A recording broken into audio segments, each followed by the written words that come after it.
Hey friends, Peggy Hall back with you from thehealthyamerican.org. I'm taking quite a risk with this video challenging the germ theory. We're going to be looking at this book, Can You Catch a Cold? And the author, Daniel Roytas, is being interviewed by my friend, you probably know her, Dr. Sam Bailey. Please enjoy. This was important because it hasn't been done before. So there aren't any published papers anywhere in the scientific literature that document all of the failed human or any of the human contagion experiments for contagious illnesses like the cold or flu or measles or any of these diseases. Like that's something that's immediately apparent when you start looking at the literature, and for good reason, because once you do that and you look at the results, you find that the overwhelming majority of experiments that were done trying to prove contagion or transmit illness from sick people to healthy people failed time and time and time again. Daniel Roytas is a naturopath, nutritionist, and physical therapist with over 10 years of clinical experience, as well as being a lecturer at many of Australia's leading natural medicine colleges and universities. In 2020, with the onset of the COVID-19 era, Daniel started questioning much of what he thought were scientific facts and embarked on a new phase of private research. He launched the Humanly platform and has featured discussions with many of the world's foremost heterodox thinkers in health and science. After facing professional difficulties for publicly sharing his research findings, Daniel decided to forge a new path where he would not submit to scientific dogma or other people's rules. As part of this journey, he has just published an incredible new book titled Can You Catch a Cold? It is the culmination of several years of focused research and takes its place as the most comprehensive account of human contagion experiments ever seen. This one-of-a-kind book is a must-read and reveals many of the buried and inconvenient clinical experiments that go against germ theory and the mainstream claims. I had the honour of writing the foreword for Can You Catch a Cold, and will also be recording an audiobook version later this year.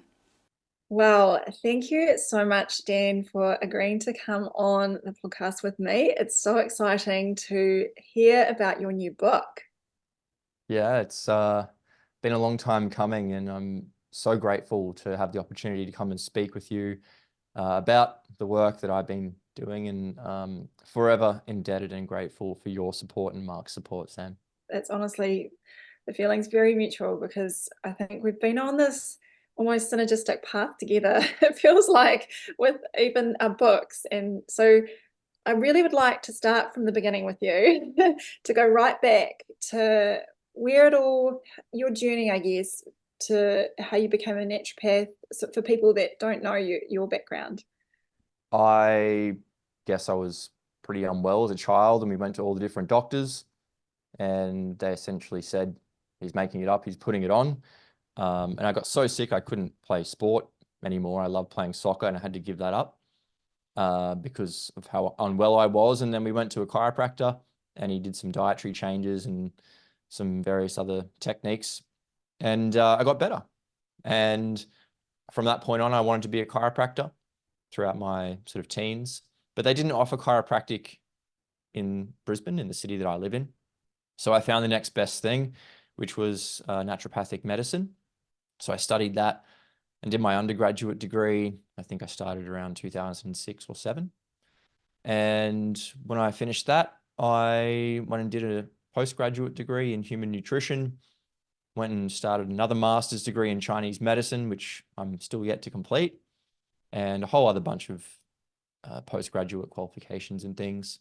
I was fortunate enough to get approached by a couple of colleges when I first graduated to do some tutoring, and that progressed into lecturing, and eventually I became a senior lecturer, which is a position I held for many years at colleges and universities around the country, and eventually got to the point where I realized that most of what I was teaching was nonsense and I couldn't ethically do it anymore. So I gave up my job in mid to late 2022.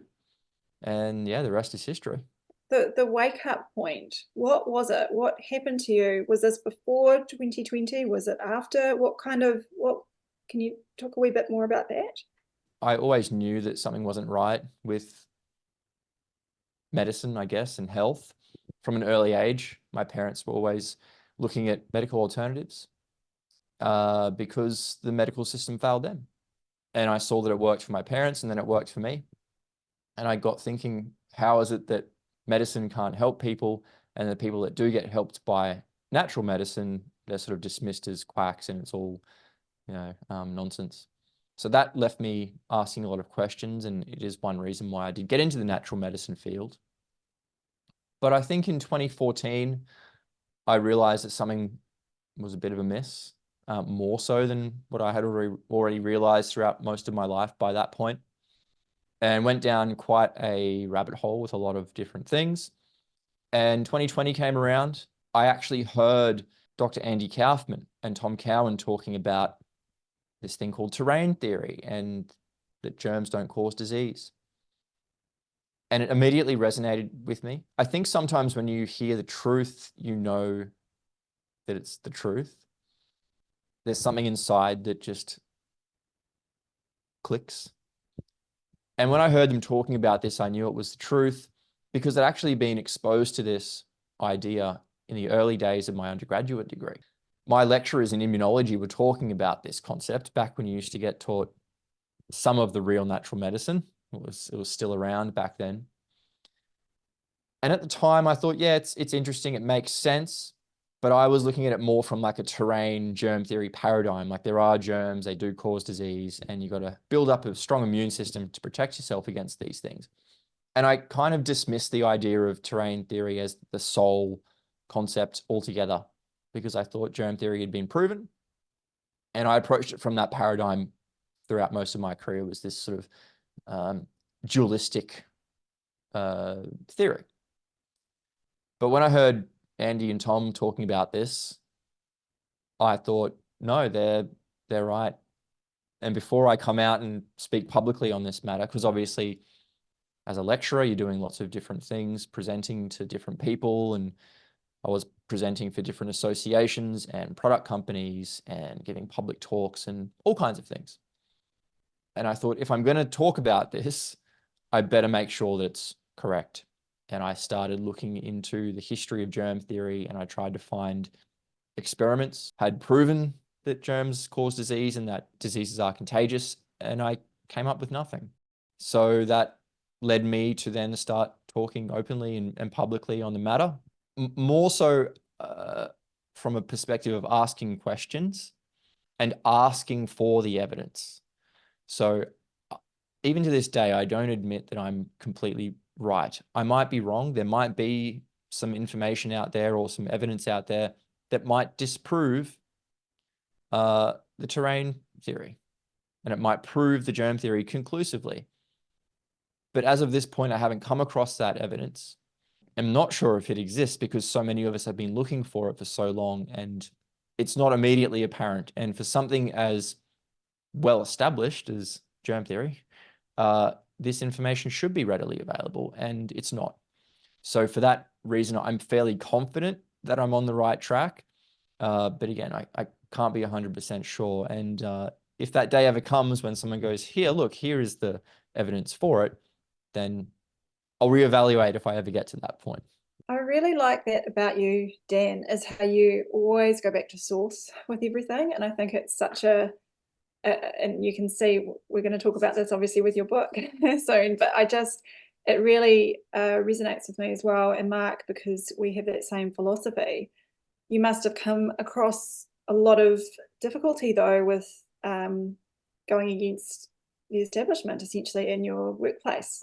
I was actually very fortunate while I was working at the university because I didn't adhere to any of the recommendations. I basically just went about my life as if nothing was happening. I didn't check in, didn't wear a mask, I didn't get jabbed, I didn't socially distance, I didn't wash my hands, I did nothing. I just lived my life as normal, even to the point where we were doing open days and literally everyone's walking around in a mask and I'm the only person in a sea of hundreds of people and they're all looking at me like I'm a leper. definitely made me a better person. I'm a lot stronger for that. Uncomfortable at the time, but I didn't let any of that enter my reality. And I managed to get through most of the pandemic without getting into much trouble. Still got wrapped over the knuckles a couple of times for a few things. But yeah, the straw that really broke the camel's back was in late 2022 when I got reprimanded for my position on the things I was doing on Humanly, actually. So the university was trying to encroach upon things I was doing outside in my own professional and private life. And for me, that was enough.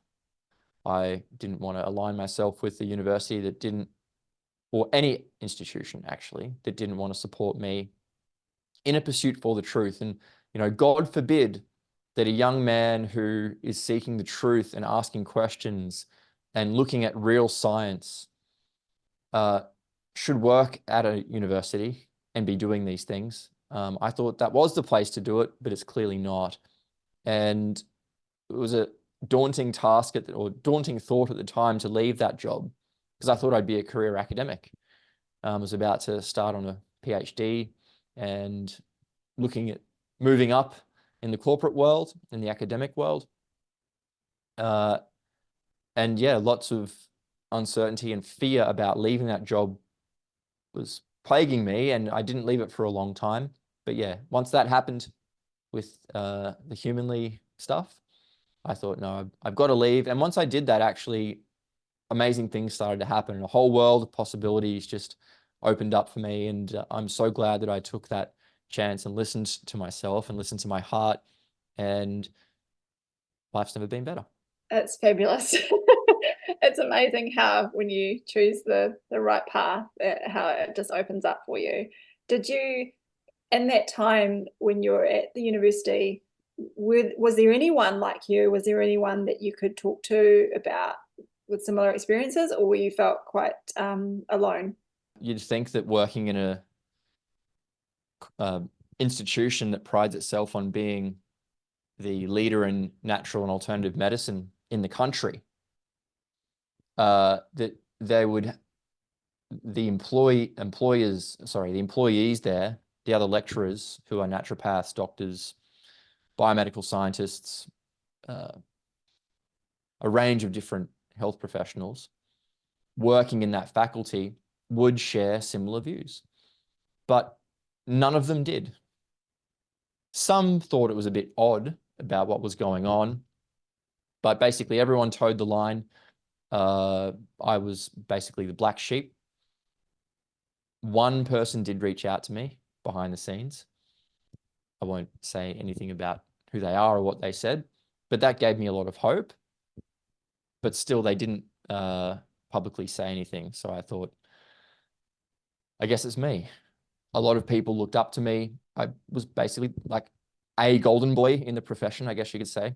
They wanted me on all the podcasts and all the association talks, and they got me to do all the open days and yada, yada, yada. I couldn't do any wrong. And while I was towing the line and teaching from the textbooks and spreading all the misinformation, they were happy. They loved me.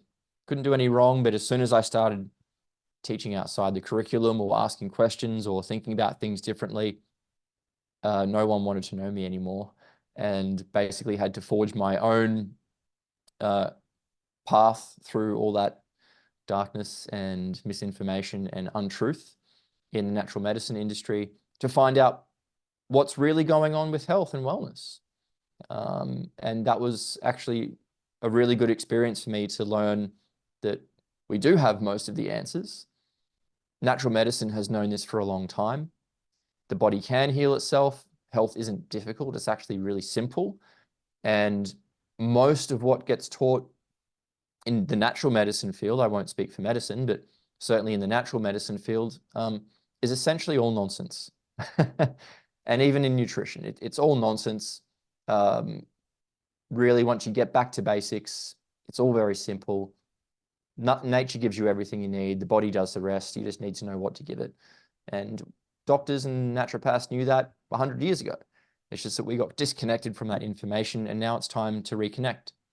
And I reconnected by going through all of that heartache and getting out of the system and finally looking at the real information that's out there that's not talked about in the textbooks. It's actually really amazing to hear you say that about how much nonsense is taught in natural medicine, because I have this hope that because I know the problems with allopathic medicine, that there must be something in natural medicine. But like you say, it's reassuring to know in some ways that there are people that are now trying to reconnect with what we did once know. And this leads into obviously your amazing book. How did the idea for it? How did this all come about? I was actually writing a book at the time. This is sort of 2020, 2021, looking at getting to the crux of food and nutrition and healing with plants and food and what's really going on there. But I was also collecting a lot of papers on human experiments where they were trying to prove contagion. And actually I amassed quite a repository of information, maybe hundreds of papers. And I just had that on the side. But I was posting on this on my Facebook page and on my Telegram channel, and people started sharing it. I was getting sometimes hundreds of shares. I think I got fact checked a couple of times on the things I was posting. I think maybe once I emailed you guys about something I got fact checked on. So I got initiated into the club, I guess, of misinformation spreaders. And Roman Bystrianic actually contacted me and said, hey, I know you've got all these papers about failed human contagion experiments. You should write a book, and you should call it You Can't Catch a Cold. And here's a book cover. Like, he actually gave me a book cover idea. So he was the inspiration for that. And I've got a lot of respect for Roman. I've known him for a couple of years and followed his work and read his book, Dissolving Illusions, which I recommend everyone goes out and gets. And the rest, I really just took upon myself. He gave me the idea. I started collating all of the experiments that I had found into tables. And what I noticed that in the majority of experiments, they couldn't make healthy people sick when they put them in close proximity. And yeah, maybe a handful of experiments, people did get sick. I thought, well, I can't just put them in tables and put this out as like a coffee book, because people are going to look at this and go, hang on a minute, people did get sick. Germ theory is real. Contagion is real. So that opened up a whole rabbit hole then that I had to go down to find out what was really going on in these experiments when people were getting sick. And then I had to explain all of that. So then I basically thought, you know what? I'm going to go right back to the start of germ theory, and I'm just going to unpack this from the outset and explain it to people step by step so they really understand what's going on, how we arrived at this idea that viruses exist and that viruses are contagious and that disease is contagious.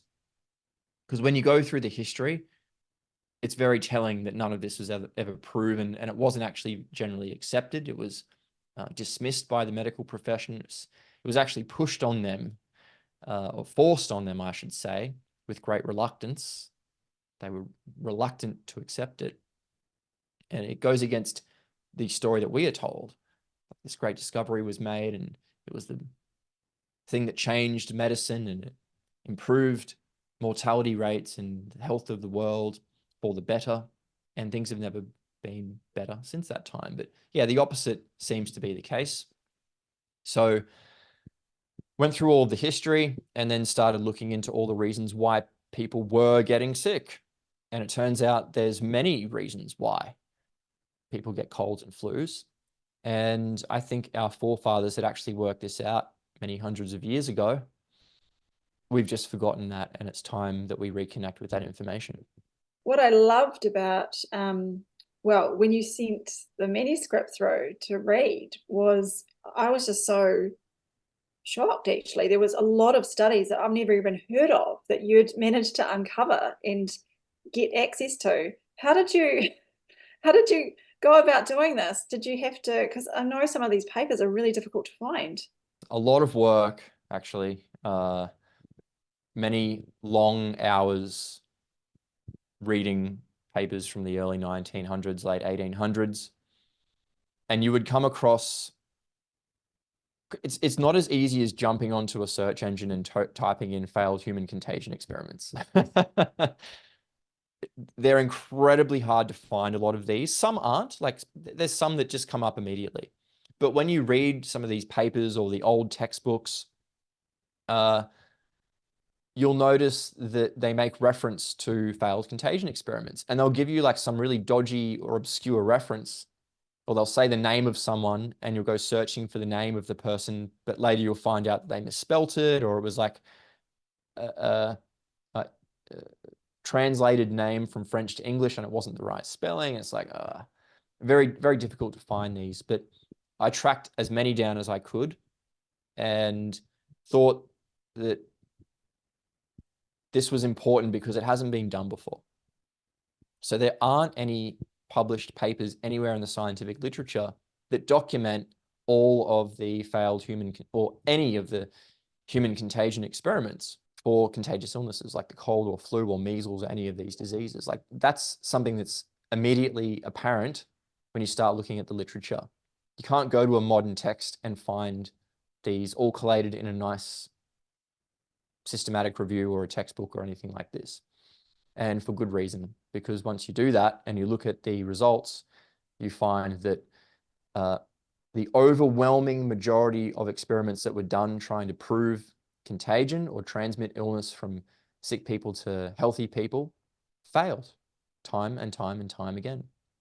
And actually, one of my favorite parts of the book was included in the appendix. And it's just a couple of lines, but those couple of lines epitomize everything that was covered in that book. And that is that there is a modal contagion rate of 0. So the most frequently occurring result across all the experimental studies that I found, which is over 200, was 0, no contagion. Even the ones where people did get sick, there's other explanations for that. And another point in the appendix as well is that there is a total of 0 high-quality randomized controlled, placebo-controlled experiments demonstrating contagion. None that I could find, I should say. And look, they may exist, but again, I spent years, 4 years of my life looking at this, and that's basically what I came up with. It's absolutely incredible, Dan. I mean, isn't it that there has been, like you say, no systematic reviews of this basic question that we should all be, I mean, taught about, know about, and you realize that this folklore of germ theory and contagion is just, it's everywhere. And this is, I think, why your book is so important and powerful, the message. Can you go through like how's the book kind of structured for the audience? It's structured in 3 parts. So the first part is basically the untold history. So I remember actually at school, in primary school, being told about Pasteur and his experiments. And even though I didn't really understand what they were trying to tell me, they were planting the seed so that I believe in germ theory as an adult. It's like, oh, I got taught this in school. It must be true. Because you only learn the truth in school. You only learn facts. So you get taught one thing about germ theory and Pasteur, but when you actually go through the history, you find many inconsistencies. So what I've done is I've told the untold history. In fact, germ theory wasn't widely accepted. Germ theory was on the out in the late 1800s. So much so that the medical profession was basically asking for it to be thrown out altogether. That they disproven diseases like yellow fever, for example, that they thought were contagious, malaria, and they essentially disproved that they were. And they realized that none of the diseases are contagious. And they actually asked for the medical profession to abandon this failed doctrine of contagion altogether. This is the late 1800s. And a few years later, maybe 2-3 years later, Louis Pasteur comes out with the germ theory. And it's very convenient that that actually happened, because then things started to take a change away from sanitarian medicine, which is environmental medicine, looking at the environment you live in, the food you eat, the amount of stress you're under, towards this germ paradigm that you have no control over your health and everything has to do with the germ.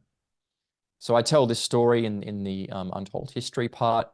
We also look at how they thought bacteria caused cold and flu, and they believed that for nearly 40 years.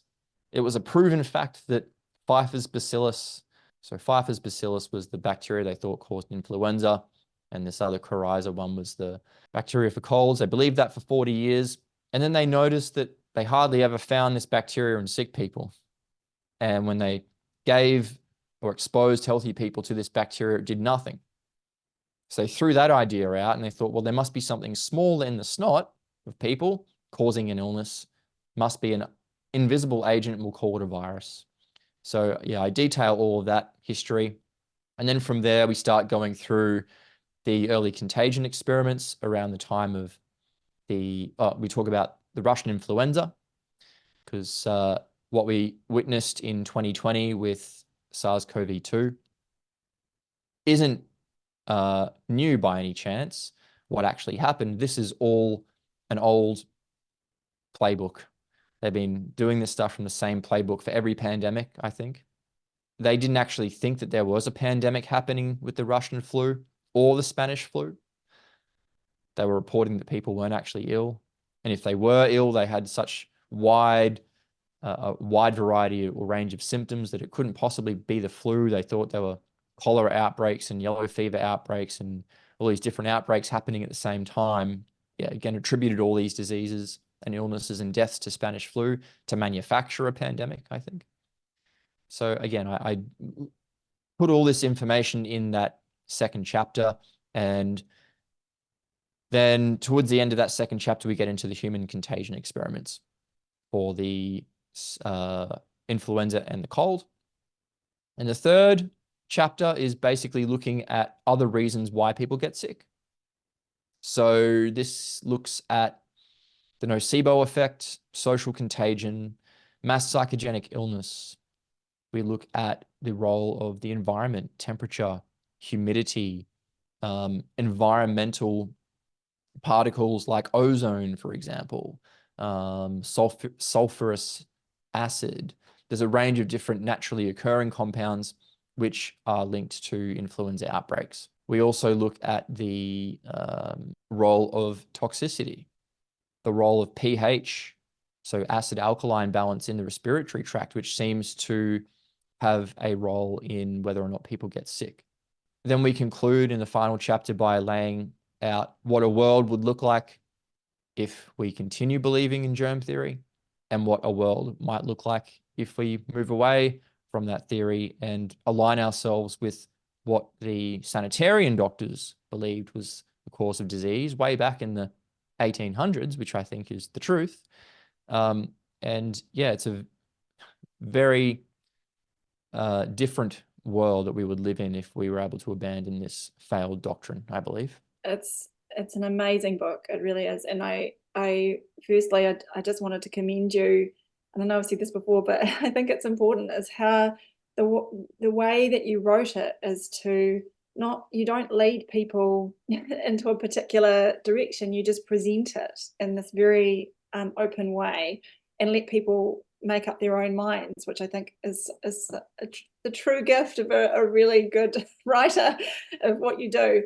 But also, I wondered, was during your research journey, I guess, over that 4 years, did you come across, was there any health person, practitioner, what have you, that you came across that you thought you'd not heard of that really had an impact on you? There is, and his name was Sir William J. Collins, and he gave a lecture in 1902 to the Sanitary Institute in the United States, which was basically a medical association or institution that had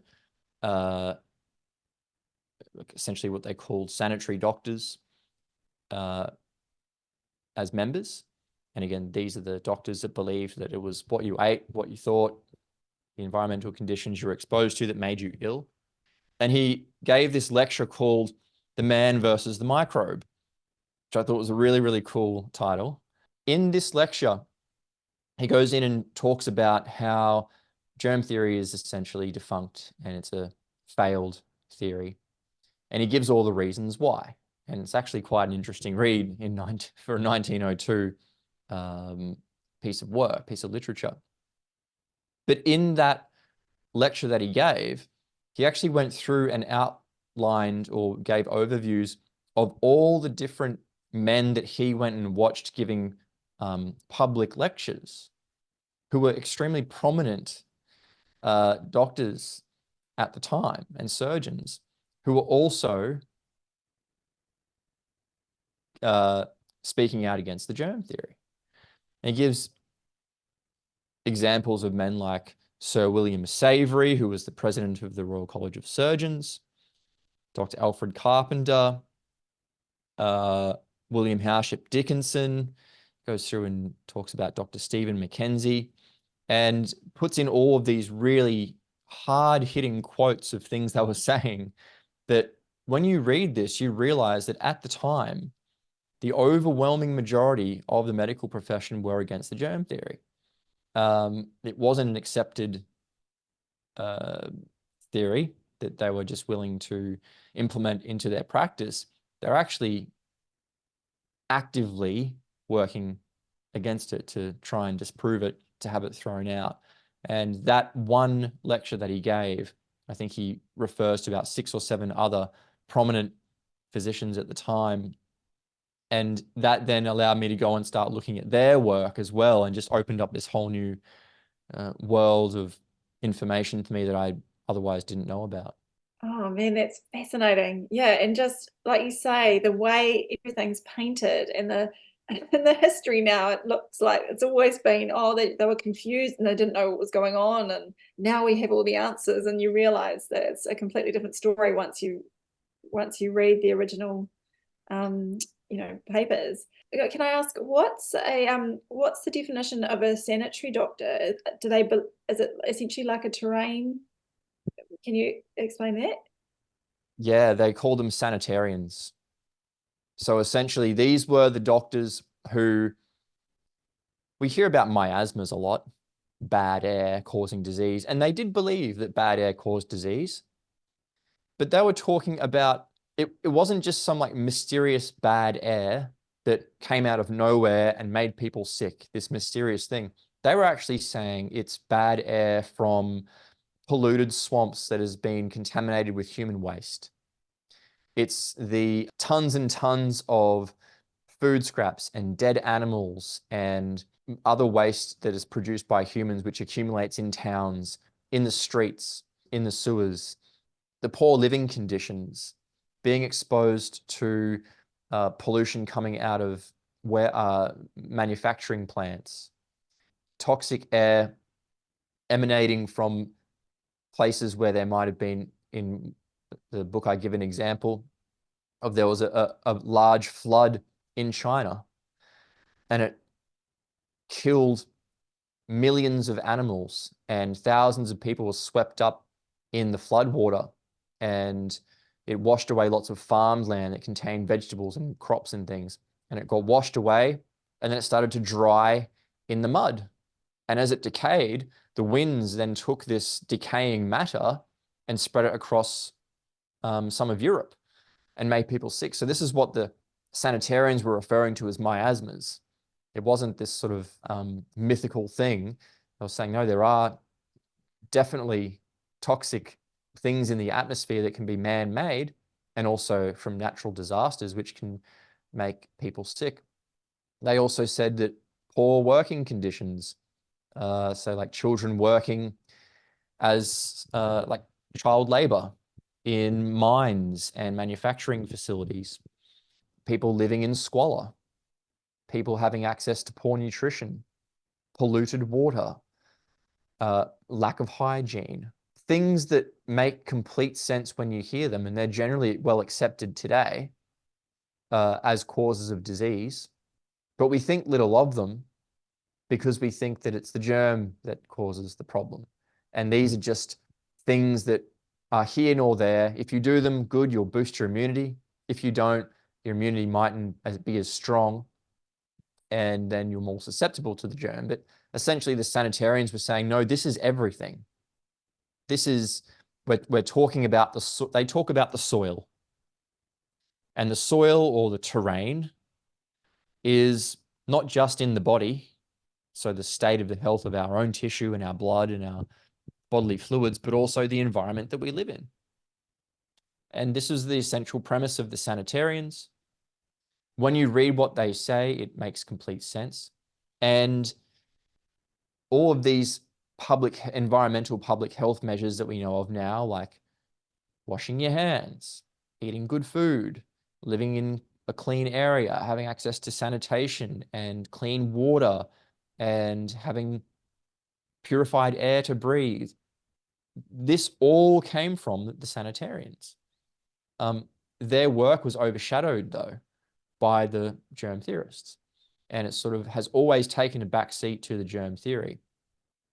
So yeah, this is essentially what the sanitarians put forward.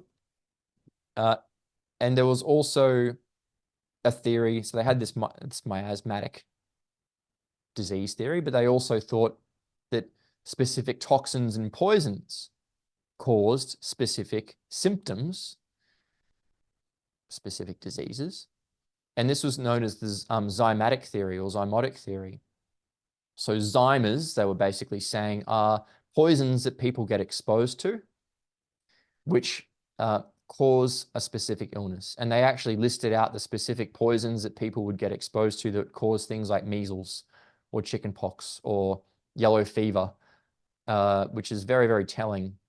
And actually, what happened was germ theory adopted that model, essentially.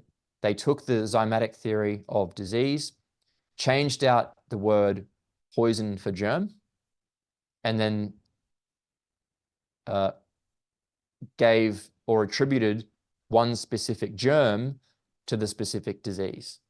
Whereas the sanitarians said, no, it's this specific poison that causes it. And yeah, I thought that was really, really interesting. So yeah, that's the sanitarians in a nutshell.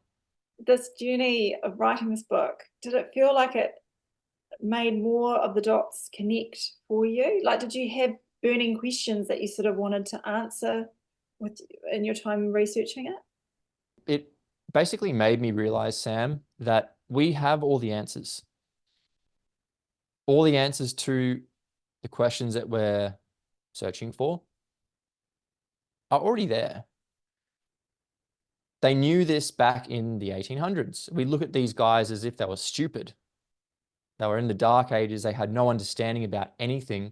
But when you read what they were talking about, they had already worked it out. This is information that was basically, it started getting built upon by the eclectics, the eclectic doctors, thousands of years ago, like Hippocrates, for example. And then knowledge just accumulated over time to the point where these doctors had hundreds, thousands of years of knowledge at their disposal. And they called themselves doctors because they were essentially educators, which is what the word doctor means. You're an educator. So when you're an educator, that means that the curriculum is already there. The knowledge is already there. You're not a discoverer. You're not a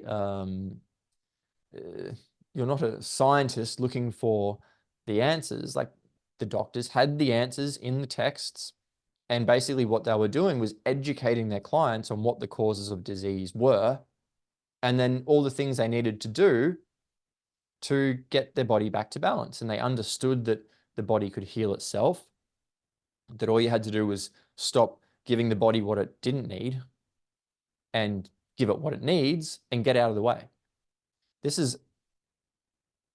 They understood all of this. Now, this is the way that natural medicine used to be, but it's not anymore because it's been corrupted. When the germ theory came out, all of that information was basically cast aside and lost, because it was like, no, actually it is the germ that causes the disease, and these things are just, they take a back seat. They are basically inconsequential. The germ is everything. The terrain is nothing, when in fact it's the other way around. So this basically confirmed my suspicions. By going and doing this research, I now understand that all those answers are there. What our role is to educate people, doctor as teacher. And funnily enough, that is a principle of natural medicine, is doctor as teacher. And all we have to do is find out what things a person is doing, which is conducive to health. Say there's like a list of 8 things that a person needs to do to be healthy. If they're only doing 5 of those things and they're still not well, well, now we have to find a way to implement those things, those other 3 missing things, into their diet and lifestyle. We also have to find out what they're being exposed to, poisons, toxins, whatever, and eliminate or minimize exposure to those things. And then the body will have a chance to heal. That's as complicated as it needs to get. That's it, right? There is no secret. There is no mystery. It's not a gene. It's not bad luck. It's not a germ. It's not a virus floating through the air. It's not this unknown thing. There's not thousands of different diseases. It's actually so much more simple than we currently think we understand. Those guys had it all worked out. And if we just take the time to look at what they were saying, stop thinking we know everything, give them some credit, I think we'll be in a far better place than we currently are today. Wise wisdom, Jen. I love it. I totally agree with you, and I think that is what I loved when I read your book, is that it's not, sometimes you can read books and it can just bring you down and you feel kind of hopeless with it. You sort of feel like, where is this going? What can I do? Whereas this is such an empowering book that makes you realize it is simple, and you lay it out so beautifully. It's not complicated. Anyone can read this. It's not, but also I think you can be scientifically trained, and it kind of quenches that thirst of needing a bit more science, but also it's simple enough for someone to understand that doesn't have a science background. I think it's got nearly 1,400 references in it. And that shouldn't scare people, because I've written it in a way that I've taken incredibly complex topics and hopefully simplified them down enough where people can read it and go, oh, I get it. That's not an easy thing to do. And people might read the book and go, oh, this is really simple, like, duh. But I wrote it that way. I intentionally wrote it that way. Because when you look at this literature, there is so much of it, and there's so many conflicting perspectives and arguments, and you have to go back to the original claim. This is how you find the truth of the matter, and this is how I have presented the information in the book. Again, I don't make claims in the book. I just present information. But the information that I presented is the stuff that seems to have evidence to back up the foundational claims. So the stuff that doesn't have the foundational evidence, I've shown why it doesn't, and I've given the references to show where they even admit they don't have it. But then I've also given the references to the papers where they do have the foundational evidence to prove these things. And I've explained why they can prove it and how they proved it. So this is how you get to you may not ever get to the complete truth, but this is how you get close to the truth. And once we understand that health is actually very simple, it's easy, it doesn't take much effort, really. It takes a lot of effort to get sick. It takes living in a pretty sick society. It's doing all the wrong things and not looking after the environment and actively undermining all the things that are necessary for good health. To get a society to the point where basically everyone is now sick or fat or obese or have some sort of chronic illness, you got to do a lot of wrong things to get to that point. But again, we're here and we're pointing, even in the book, I talk about how they're pointing at obesity now as an infectious disease. It's a viral induced illness. And they're blaming everything on a germ, everything on a gene, right? And that's why things get complicated, because you're like, oh my God, there's this thing in nature. It's out to get me. I can't do anything about it. But the fact of the matter is there is nothing out in nature that's going to get you. Nothing. Maybe a lion, like if you're trudging through the Saharan desert or something like this in the savannas, maybe there's a lion or a tiger, or, you know, maybe a snake in the long grass. Like there are these things, obviously, but there's not microscopic organisms that are coming after you.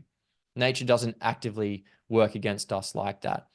And once we understand this, then we shift our focus away from these microscopic enemies. And we then focus on the real things that cause illness. And that's what you think, what you feel, what you eat, how you move, how much sleep you're getting, how much stress you're under. All things which are negatively impacted by the toxic Western society and lifestyle that we're all accustomed to. So once you take the germ out of the equation, you start looking at these things under a magnifying glass. And the only way to overcome them is to drastically change the way we live as a society. So yes, it's a much deeper societal problem by getting rid of the germ theory. And there's a lot of things that would need to happen for us to move in the right direction. But we have to start somewhere. And I hope that what I put in the book helps people to understand how we might go about getting to that point. Because there's certainly not a lot of books out there that are doing that. I know that you guys are with the Final Pandemic and the terrain therapy book, but really this is a few drops of information in the ocean when you think about it. It's so funny. On Amazon, when I'm looking at the rankings, there's like my book, your book, and then every other book around it is about COVID-19 and how it's going to get you, or like how to boost your immunity naturally. And it's like, there's so much stuff out there that we're up against to try and shift the perspective in a broader sense, that there's still so much work that needs to be done. And yeah, hopefully my book will help to shift perspectives, or at least get people informed. And if someone's like, oh yeah, you can catch a cold, or I caught a cold or something or other, you can go, well, actually, have you seen this book? Because it explains some of these concepts about why you don't get sick and what really causes illness. And it can be used as a reference for people, as a go-to book if they need to look at specific papers or experiments, or to explain to people, oh, well, if it's not a virus, then what? Like I've literally laid out, you know, half a dozen things that have been shown to cause colds and flus other than a virus. So yeah, this is a multifaceted thing, a multifaceted topic, and an issue that we're up against. And hopefully the work that we're doing makes a difference.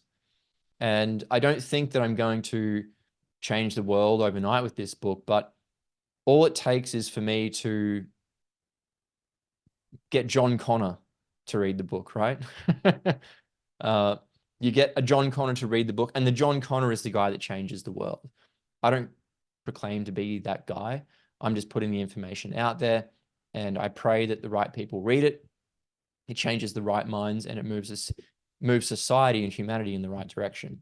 It's an incredibly important book, Dan, and that I think it's the perfect book to have on your coffee table, because it's such a great conversation starter. It's like, hey, you know, can you catch a cold, do you reckon? And it's like, I've been reading this amazing book, and it's a great thing because it affects all of us, doesn't it? I mean, everybody has experienced a cold and thinks that we know everything, that you know all about it, but we don't. For people, because also, sorry, one thing, you cut out a lot of stuff, didn't you? Like there's another book there. Is that right? Yeah, pretty much. The book was about 130, 140,000 words, because I'd done other chapters looking at other diseases. And I realized that I need to cut a lot of stuff out. So I kept it under 100,000 words. There's like 40,000 words or so there that have been removed. But I went through and documented some experiments that failed to transmit diseases like measles and chickenpox and scarlet fever. Yeah, so many analogies and other pieces of information that are relevant and important, but I think you have to keep as concise as possible. And I know 100,000 words is a big book, but it's a big topic, and I couldn't have done it with any less words. So yeah, it is a good book to have as a conversation starter, despite these other things not being in there. That may be for another book at another time. And I was even thinking of even just posting up that work on the other diseases that they failed to prove were contagious on my website as a downloadable PDF for people, because it's still good work. It's just hasn't been published. So that may or may not happen. I don't know yet, but we'll see what unfolds. I hope it turns into another book. I really enjoy your writing. So for people that want to buy Can You Catch a Cold, where should they go? Yes, on Amazon at the moment. It will be, so just go to amazon.com, type in Can You Catch a Cold, and it will come up. You can also go to my website, www.humanly.com, humanley.com. Click on the books tab, and all the information is there with links to the various different Amazon websites, Australia, United States, Britain. Hoping to get it on lulu.com. The editing software that I used, I'm having some issues getting it to integrate with the margins on Lulu. So they're sort of talking to each other. Lulu and the people that did the formatting software are talking to each other, trying to work out what's going on. Once that's sorted out, it will be uploaded to Lulu. This has been a bit of an ongoing saga. Ebook will be coming out shortly, and then possibly a audiobook in the near future. Yeah, there's a confession to my audience. I am recording Dan's audiobook because it's wonderful, and I haven't started yet. But I haven't started the final pandemic yet, so I'm in the trouble. I'm in the dog box, but I will get onto it. Hey, you got to do the final pandemic first. Well, it's going to be a dual action, I think. So because I think it's only fair that I get them done both at the same time. So it's coming in about 3 months, I'd say. But yeah, that's that. Thank you. So great. Yeah, great places for people to buy it, and also so following you in general, Dan, because for people that aren't aware of your work, you've got some amazing podcasts. I mean, I think your work is one of the best, to be honest, on like terrain and understanding your body and how to be well. So people can follow you on your web. Is your website the best? Yeah, humanly.com is the best place. You can follow me on Telegram as well, and Instagram. I haven't been doing a lot of work on Instagram or Facebook because of the censorship that I was experiencing in 2020, 2022. And Telegram seemed to be a place where that wasn't really happening. So that's probably where my largest audience is at the moment. It's just t.me/humanly. But I do recommend people just sign up to the website and join the mailing list, because I don't trust any of these platforms. At least with my own website, we can always stay in communication if these platforms go down or my account gets mysteriously restricted one day and it's never to return. So that would be the best place. I am also on Facebook, and people can just search my name, Daniel Reuters. Haven't been doing as much posting, and the podcast has taken a bit of a break whilst writing the book, but just released another episode today, and I've got another one coming tomorrow. So things are starting to ramp up again for the podcast. Now I've actually got some time to breathe since publishing the book. It's so much work, isn't it? And you've done amazingly, Dan. I just think it's a huge amount of work, and but I think these books, and we believe this, stand the testament of time, don't they? Because podcasts come and go, but the books are so important. I think they're one of the most important ways that people can share the information and learn for themselves, and to share it with other people as well. Well, I just thank you so much for your time, Dan. It's always such a pleasure to talk to you. I feel relaxed as soon as I start talking to you. You've got such a calm voice. It's so wonderful. What do you, as just a wrap up, what do you, is there anything like you see going forward, just like a tip, advice for people of what they should be doing to kind of better themselves with their own health? Yeah, the message is that health is simple. It's not necessarily easy, but it's simple. So there are just a handful of things that people need to allow their body to heal itself, and your body does have that power. You don't need to go through an arbiter of health who has a prescription pad in a white coat. They don't hold the answer to your problems. You have the power to heal yourself. You are the only one that can heal yourself. No one else can do that for you. Once you realize what those simple things are, it's just a matter of doing it. Is getting out there and doing it and living it and embodying it. The body will do the rest. Nature heals everything. The body can recover when you stop poisoning it, stop mistreating it, stop treating it like a rubbish dump, and you start loving it and nurturing it and caring for it. And once people realize this, then it takes a lot of the fear and uncertainty away, not only from like pandemics, but just health in general.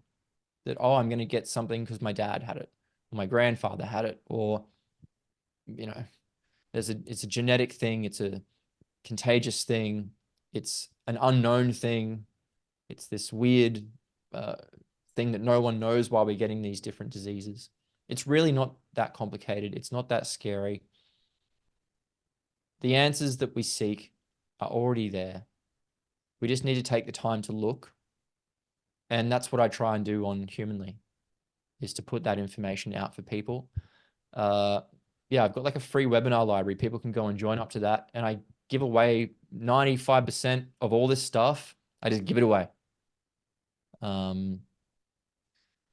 Because I believe that this is knowledge for everybody.